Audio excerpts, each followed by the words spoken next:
Coucou la communauté, j'espère que vous allez bien. Je vous retrouve, on est dimanche après-midi. Je vous ai fait un post hier où je vous disais que j'avais envie de tourner une vidéo pour faire une guidance.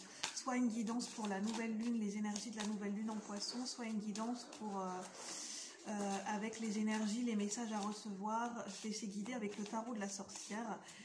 Et puis finalement, je me sens prête, je me sens ready, je me sens, voilà. Je sens que c'est le moment de faire la vidéo, je me sens bien pour la faire. Je tourne dans une autre pièce. J'espère que vous allez bien, que vous passez un bon dimanche. Et puis on va commencer. N'hésitez pas à vous installer comme vous le sentez, comme vous le souhaitez. En tout cas, j'espère que vous passez un bon week-end et que vous n'êtes pas trop perturbés par les énergies de cette nouvelle lune qui arrive, cette nouvelle lune en poisson. On va voir ce que ça veut nous dire avec le tarot de la sorcière que je vous ai déjà présenté pour ceux qui l'ont déjà vu. Merci de votre présence, merci à tous et puis bienvenue à tous et à toutes, au plus grand nombre, aux abonnés et à ceux qui passent par là. Moi j'ai mon petit thé, donc n'hésitez pas à vous installer, à vous poser, prendre votre petit thé ou un petit café. Alors ce sont des messages généraux et collectifs, donc prenez uniquement ce qui résonne, intemporel, et comment dire, je verrai si c'est des messages plutôt généraux et collectifs, ou si c'est une énergie très globale, ou si c'est des messages plutôt ciblés, comment dire, que je ressens que c'est plutôt des messages ciblés pour une certaine personne, une catégorie de personnes. Donc après, n'hésitez pas à faire votre tri et à écouter votre intuition pour voir si les messages résonnent pour vous et si c'est pour vous. Si ça vous parle à cet instant ou ça peut vous parler plus tard, ou pas du tout. Certains messages peuvent vous parler comme d'autres... certains messages et pas d'autres peuvent vous parler, voilà. Alors, au niveau collectif et global, quels sont les messages à transmettre? L'énergie que je ressens déjà, je sens qu'on me pousse à parler... ça me parle d'un point de vue personnel et ça pourra peut-être vous parler. C'est des synchronicités que j'ai reçues. C'est le fait de ne pas hésiter à parler et à s'exprimer. Ne pas hésiter vraiment dans cette énergie d'oser s'exprimer, de se laisser aller à s'exprimer, de pratiquer. Pratiquer l'expression de soi, pratiquer le fait de verbaliser, de parler et de s'exprimer. Le fait de s'entraîner, de pratiquer régulièrement, le fait de... C'est tout un exercice et tout un art que d'apprendre à s'exprimer. Parce que c'est, en tant qu'être humain, c'est important, l'expression de soi, le fait de parler, de s'exprimer, oui, l'expression, le fait de s'exprimer, je ressens.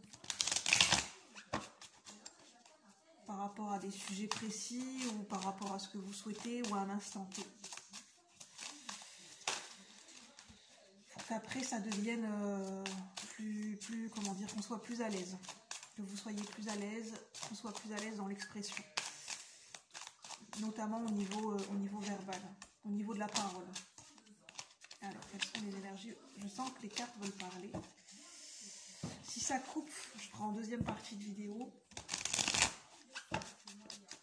Alors, quelles sont les énergies au niveau collectif et global? Les énergies. Et pour ceux qui ne me connaissent pas, je transmets les messages par rapport à mes ressentis à un instant T, par rapport à ma clairsentience et par rapport à mon canal médiumnique. Alors, quelles sont les énergies du moment? Quelles sont les énergies du moment au niveau collectif et global? Qu'est-ce que le tarot de la sorcière a envie de nous transmettre comme message, comme énergie à un instant T? Pour le collectif de la chaîne, pour ceux et celles qui regardent la vidéo, au niveau collectif et général, sur un plan plus global, quels sont les messages à recevoir ici et maintenant? Messages pour la nouvelle lune en poisson ou messages généraux? Quels sont les messages à recevoir ici et maintenant? Sur un plan collectif et global. Sur un plan collectif et global. Travailler l'articulation. Sur un plan collectif et global. J'ai 3 cartes, je vais les prendre. Je vais tirer 6 cartes, je crois. Je vais voir. Je vous montrerai les cartes au fur et à mesure sur un plan collectif et global. Oui, j'entends vous transmettre aussi au niveau de l'expression de soi, c'est important de pratiquer et de peut-être, je sais pas si c'est au niveau d'une conférence, d'un entretien d'embauche ou d'un travail ou d'un travail personnel, de travailler l'articulation et les mouvements de la mâchoire et de bien ouvrir la bouche, d'apprendre à bien articuler, ouvrir la bouche, travailler les muscles de la bouche et les muscles au niveau des mandibules et de la mâchoire pour apprendre, pour que les mots sortent correctement, en fait, que ça soit plus, qu'on entende clairement, en fait. C'est le travail de l'articulation qui est important aussi, pour que les gens vous comprennent mieux. Je pense que c'est aussi un message personnel pour moi. Alors, quelles sont les énergies du moment au niveau collectif et global? Y a-t-il d'autres messages? Je sens de les prendre moi-même. Au niveau collectif et global.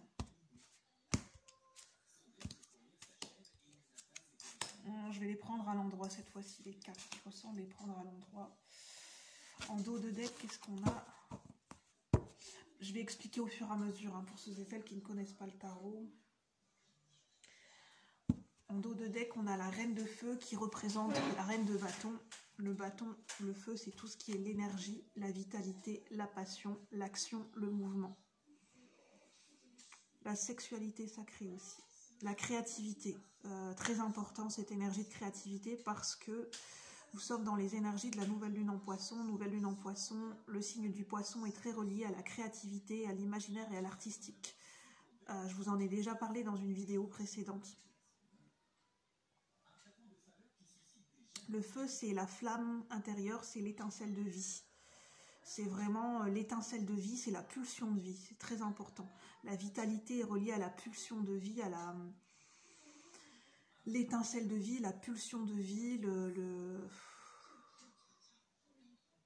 tout ce qui nous relie à l'énergie vitale, hein, l'énergie première et l'énergie vitale qui est en nous en fait et qui est importante à préserver, à conserver, à nourrir. C'est ce qui nous permet d'avancer et d'avancer dans notre vie en fait, et de nous maintenir en santé.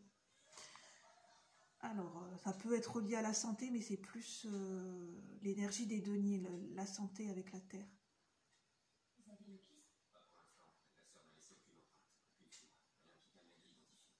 Là, on a un serpent. Mais ce qui est marrant, ce serpent me fait penser à, comment dire, à un serpent de mer. On dirait plutôt un boa, mais moi ça me fait penser à un serpent de mer. C'est l'énergie de la mer, l'énergie un peu du poisson. On a un serpent qui me fait penser aussi un peu à un poisson, on dirait un métamorphe. Un serpent poisson. On a l'énergie du métamorphe. On a l'énergie de transmutation, métamorphe. Qu'est-ce qui me vient? Un peu comme, bon bah c'est plutôt historiquement, comment dire, c'est plutôt, comment dire, métaphorique, mais un peu comme les loups-garous. Les loups-garous, ce sont des êtres humains qui se transforment en loups-garous à la pleine lune.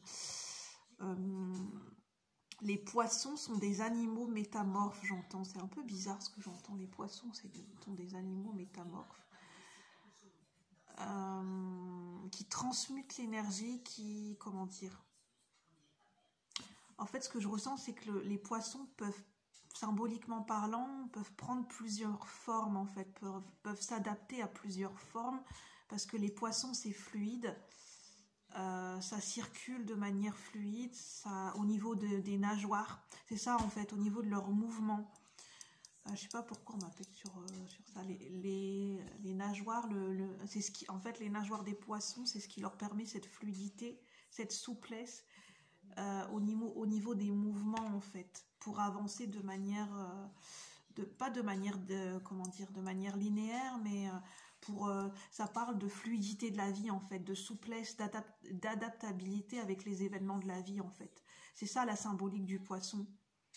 On m'amène sur l'animal totem du poisson, ça symbolise la souplesse et l'adaptabilité à la vie en fait, aux événements de la vie, aux propres énergies de la vie, à ce qui nous entoure et à nos propres énergies à un instant T, que ça peut toujours évoluer. de faire preuve de souplesse. Et on parle de la forme physique, c'est très important la forme physique, que notre corps physique, je parlais de santé, c'est pas pour rien. Je ne suis pas médecin, hein, par contre, je parlais de santé, d'un point de vue global. Hein. Santé, santé, santé, pourquoi on m'amène sur la santé? Parce que la santé, c'est, comment dire, avoir une bonne santé, c'est pas quelque chose de fixe, c'est pas quelque chose, ça évolue avec le temps, notre corps physique, notre santé évolue avec les événements de la vie, ça évolue en fait, c'est pas quelque chose, le fait d'avoir une bonne santé, notre état de santé, il évolue. Et c'est pour ça qu'on dit de faire preuve de souplesse et d'adaptabilité par rapport aux énergies qui nous entourent. Parce que notre santé, elle peut être impactée, elle peut être influencée, elle est tout le temps en cohésion, tout le temps en connexion avec les énergies, avec l'environnement, avec tout ce qui nous entoure. C'est ça qu'on veut nous dire. D'où le fait d'entretenir sa flamme de vie, d'entretenir sa vitalité et de nourrir ce feu intérieur, c'est important parce que c'est lié à la vitalité, à la santé aussi du corps et de nos énergies.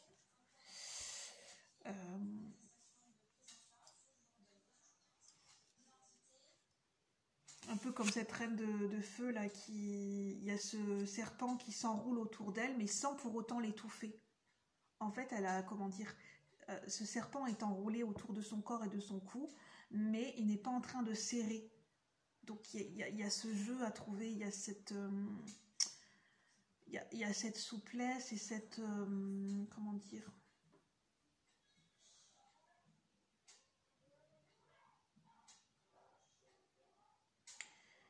il y a, comment dire, il y a une connexion, il y a un lien, il y a une cohabitation avec avec nos propres énergies négatives, avec les énergies négatives de l'extérieur et de l'environnement.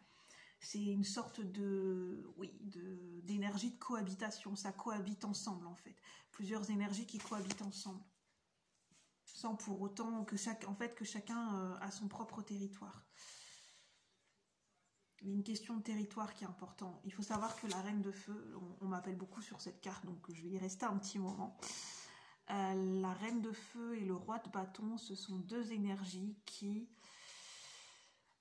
sont très au clair. Il y a une question de territoire avec le bâton, il y a une question de territoire, il y a une question de poser des limites et d'être très au clair avec son propre territoire symbolique et réel, son propre espace, son propre territoire au niveau de ses énergies, au niveau de son environnement, et être au clair avec les limites du territoire de l'autre et du territoire des énergies extérieures. La reine de feu est très au clair avec ça, et c'est pour ça qu'elle a... C'est lié à sa confiance en elle et au fait qu'elle est capable d'établir des limites dans sa vie et qu'elle est au clair organisée au niveau du territoire, au niveau de son espace, au niveau de ses limites, jusque où elle peut aller avec soi et avec les autres en fait, dans cet esprit de confiance en soi, sans pour autant être tomber dans le côté tyrannique ou dominateur à l'extrême.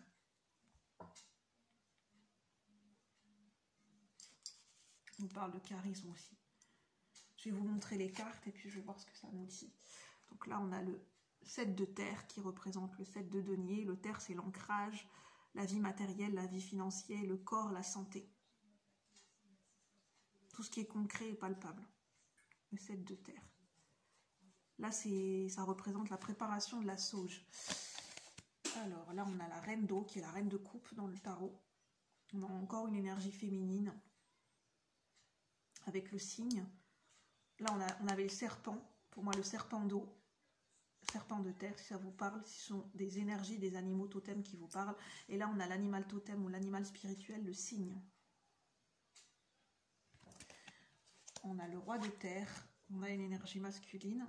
Donc, on a vraiment un équilibre entre le yin et le yang, je trouve. Parce qu'on a énergie féminine et masculine. Donc, on a un équilibre entre le féminin et le masculin. Au niveau des polarités et des énergies. On a le roi de terre, avec l'énergie du chêne. Alors, on a le 10 de terre. N'hésitez pas à mettre sur pause pour bien regarder les cartes si vous le souhaitez. avec les ailes, la symbolique. On a beaucoup de... En fait, je pense qu'on m'amène sur ce tarot parce que... comment dire? L'énergie du poisson est très... En fait, on va entrer dans la nouvelle lune en poisson le 20 février, qui est aussi une énergie de portail. Et l'énergie du poisson, c'est une énergie qui est connectée aux planètes, connectée aux énergies universelles et connectée à tout ce qui est symbolique, aux symboles de la vie, à la géométrie sacrée et aux symboles de la vie. Et si on m'amène sur ce tarot, c'est pas pour rien parce que c'est un tarot qui est très symbolique. Donc c'est en cohérence avec les énergies du moment. Donc là, on a le 10 de terre. Le 10 de terre, ça représente beaucoup l'ancrage, la famille, l'héritage. L'héritage au niveau de la famille, l'héritage au niveau ancestral. Ça peut être un héritage financier, ça peut être un héritage au niveau des compétences, des savoirs, un héritage qui se transmet de génération en génération au niveau professionnel aussi. Ça peut être une activité professionnelle, un savoir-faire qui se transmet de génération en génération. Ça peut parler de karma aussi, de schéma karmique et répétitif. On a une énergie cyclique et d'ancrage avec le 10 de terre. On a le 9 de feu. 9 de bâton. On a encore des bâtons. On a encore le feu. On a beaucoup de feu, hein, mais c'est très équilibré. On a la terre et le feu à la fois. Je ressens des énergies très équilibrées. Il y a un partage d'énergie là. Alors, on a la force qui est une arcane majeure. On a encore la symbolique d'un arbre, des branches d'un arbre. On a juste en dessous du chêne.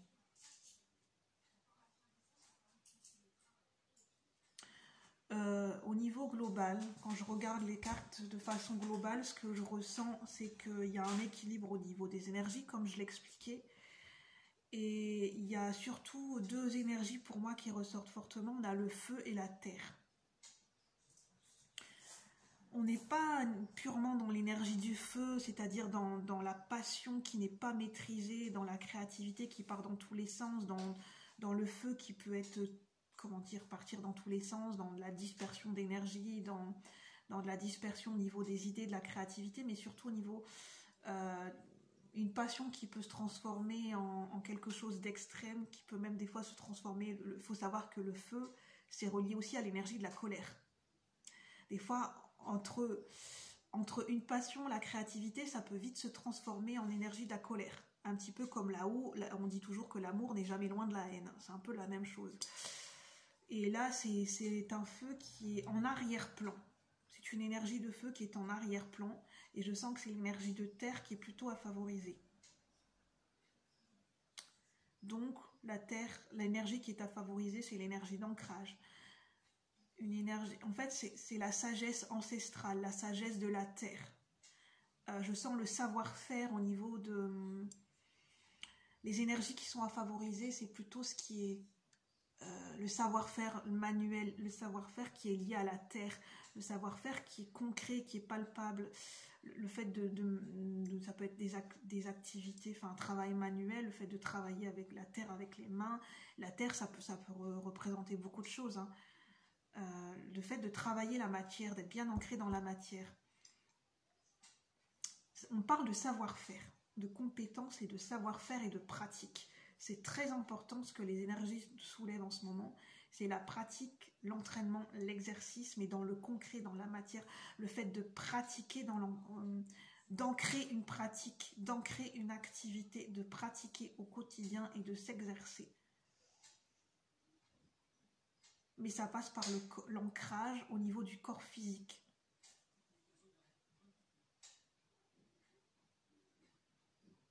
C'est important de revenir dans le corps physique et de pratiquer. Ça peut être du sport, ça peut être des activités manuelles, ça peut être un savoir-faire. Je ressens un savoir-faire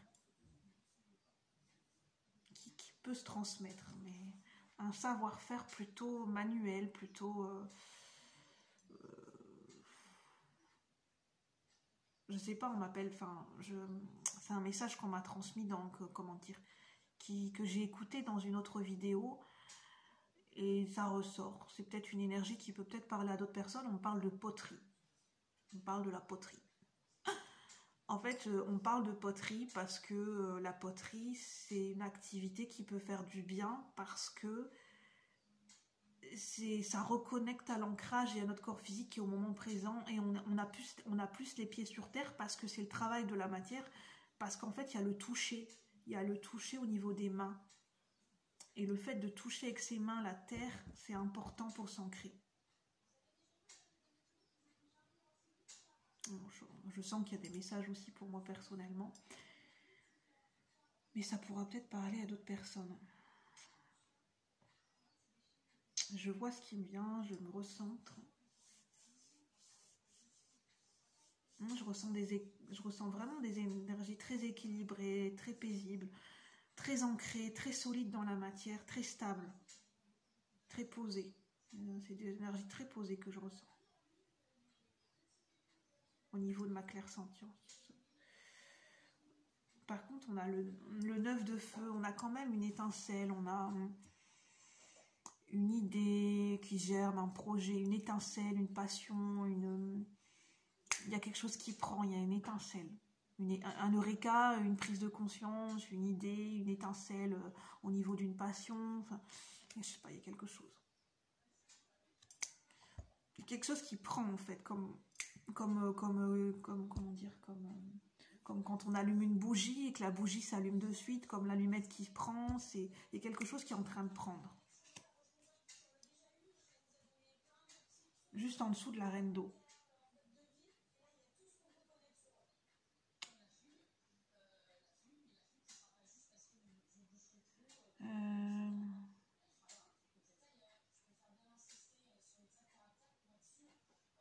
Oui, on en parle d'équilibre des forces, des équilibres des énergies entre l'eau, la terre, le feu, l'équilibre dans les éléments. L'eau, c'est les émotions, c'est la sensibilité. Et l'eau peut éteindre le feu.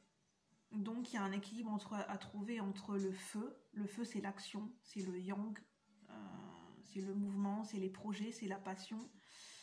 Et la reine d'eau, c'est plus la compréhension émotionnelle, la compréhension de sa sensibilité, l'empathie, la compréhension, enfin, c'est plutôt les énergies reliées autour des émotions. Et il y a un équilibre à trouver parce que trop d'émotions, trop de sensibilité, trop de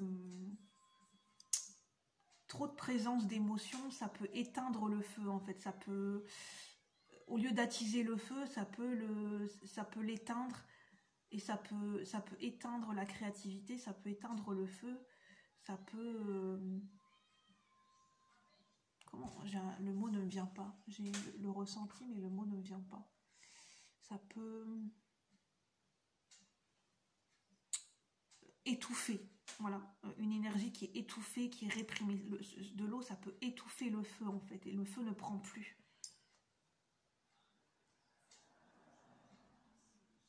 D'où l'importance de l'ancrage, pour bien maîtriser les différents éléments et les différentes forces énergétiques en nous.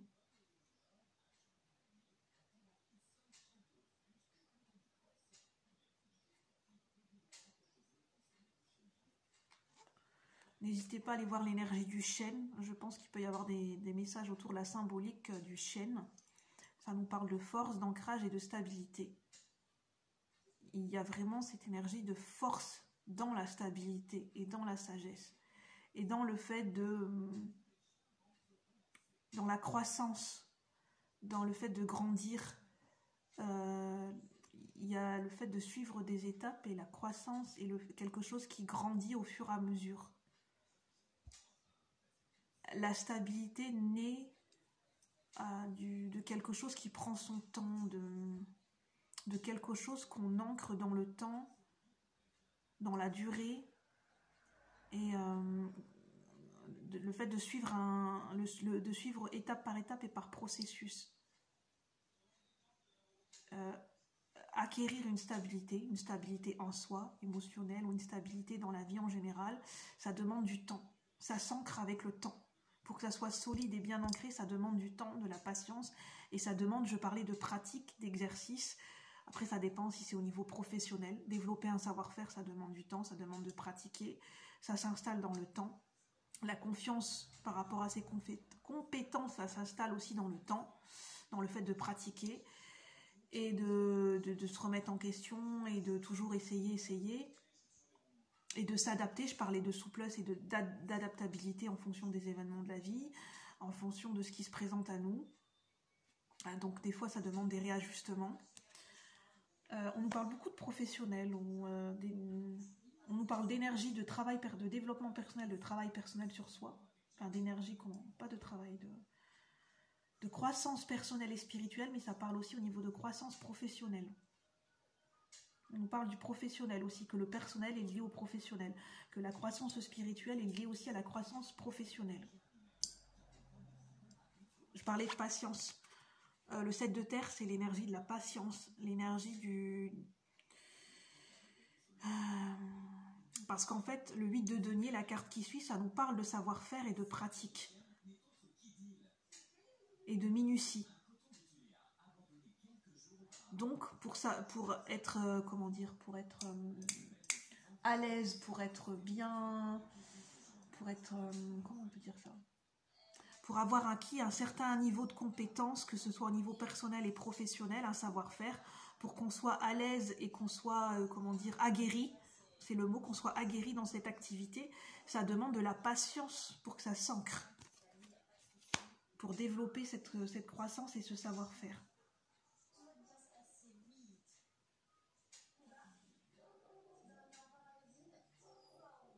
La force, c'est à équilibrer. La force, ça nous parle du yin et du yang. Ça nous parle de maîtriser nos pulsions. La force, c'est la carte qui signifie maîtriser nos pulsions intérieures, nos instincts. C'est le fait d'écouter nos instincts, mais aussi d'apprendre à maîtriser, à prendre du recul avec nos instincts. Ça parle des instincts animaux. Enfin, que l'être humain a des instincts comme les animaux. Ça nous parle d'une énergie primaire et primale, comme le feu. Le feu, c'est l'instinct aussi, c'est suivre son instinct. Mais c'est aussi une énergie à maîtriser, pour que ça aille dans la bonne direction. Concentré dans une seule direction.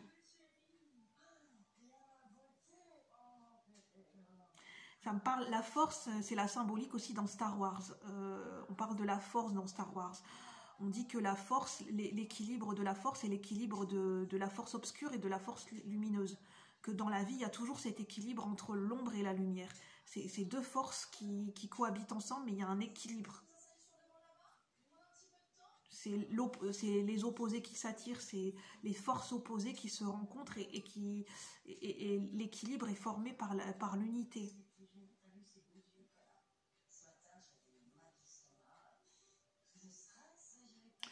On a le chiffre 7 avec le 7 de terre. Le 7, ça représente la spiritualité, la croissance, l'évolution personnelle et spirituelle.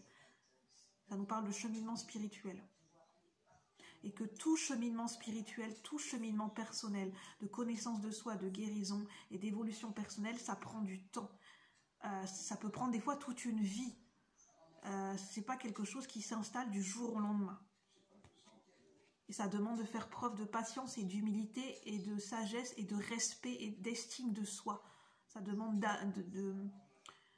de faire fructifier, de faire grandir cette estime pour soi-même et pour notre propre chemin de vie, pour notre propre parcours et nos propres expériences par rapport à tout ce qu'on a vécu et de là où on en est. De gratitude, de respect pour notre chemin de vie. Que notre chemin de vie, il est sacré, il est unique et c'est le nôtre. Et qui n'appartient et qui ne ressemble à aucun autre chemin. Je parle de chemin, je parle de cheminement, je parle d'expérience de vie. Que nos expériences sont uniques. Par rapport à ce qu'on a à vivre et par rapport à notre âme. Je regarde si j'ai d'autres messages. Je me demande si je vais tirer une carte de synthèse avec la voix de la conscience. Soit un message de conseil, soit un message de sagesse, soit une carte de synthèse. Alors, n'hésitez pas à me poser des questions dans les commentaires si vous souhaitez plus d'informations. N'hésitez pas à donner votre avis, à commenter si ça vous intéresse, si vous voulez en savoir plus. Si vous voulez partager, vous exprimer dans les commentaires, n'hésitez pas. Si vous avez aimé cette vidéo, n'hésitez pas à liker, à partager si vous pensez que ça peut parler à d'autres personnes. C'est très important pour faire connaître la chaîne. Merci. Alors, un message de synthèse pour le collectif, s'il vous plaît, pour ceux et celles qui regardent la vidéo, pour ceux et celles qui sont concernés par ce message. Un message de synthèse.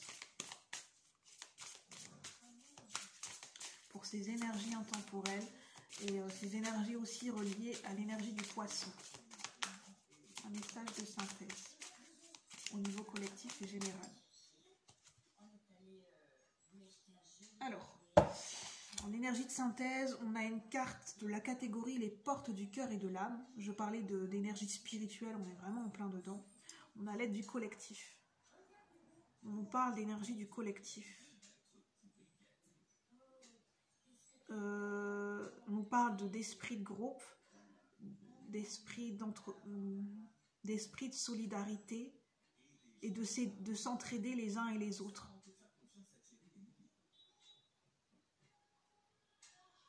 Qu'on fait tous partie d'un même collectif et qu'on n'est pas comment dire, qu'il y a nos propres énergies individuelles et personnelles, mais il y a aussi le fait de faire partie d'un collectif.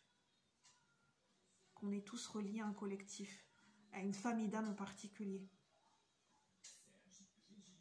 Et qu'on a tous des connexions et des affinités plus ou moins spécifiques et particulières avec certaines personnes, avec certaines âmes et avec certaines énergies qui peuvent nous aider. Alors, en dos de deck, on a isolement, solitude et silence.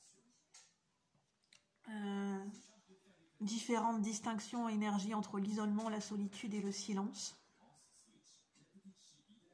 De savoir par rapport à ces trois énergies, ces trois états d'être, ces trois états de conscience, actuellement dans quel état de conscience, dans quel état d'esprit vous vous trouvez. Est-ce que c'est plus dans l'isolement, plus dans la solitude ou bien plus dans le silence? Que en fait, c'est trois énergies différentes et complémentaires qui suivent un processus. C'est une continuité. On passe par l'isolement, on passe par la solitude pour s'élever vers le silence.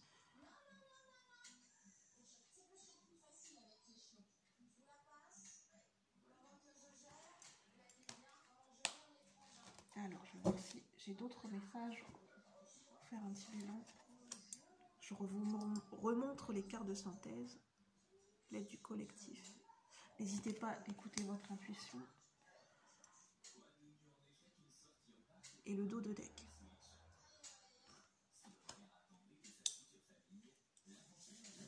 Non, mais j'ai pas d'autres messages à vous transmettre, donc je vais en rester là.